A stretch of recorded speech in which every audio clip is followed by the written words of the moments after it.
tuổi thanh xuân dâng cho đời gương sáng ngời mãi ngàn năm.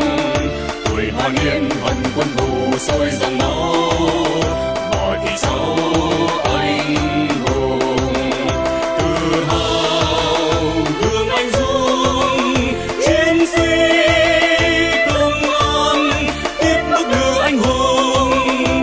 Mỗi học sinh nhắc mình luôn cố gắng, từng thầy có trách nhiệm riêng chung.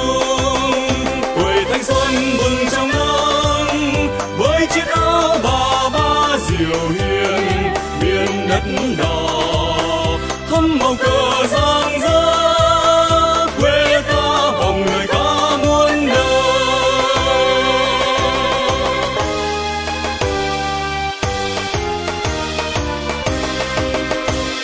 Gió du lời sóng soi bóng anh dương, đường đi bờ lối sao vàng cờ đỏ hoa thì sao vì nhân dân chiến đấu.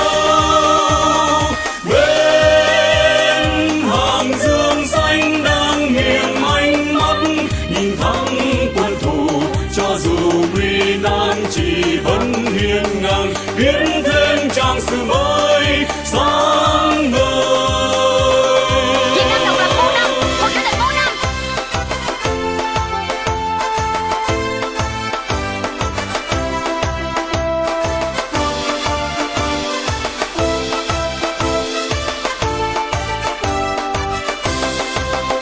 Tuổi thanh xuân dâng cho đời gương sáng ngời mãi ngàn năm.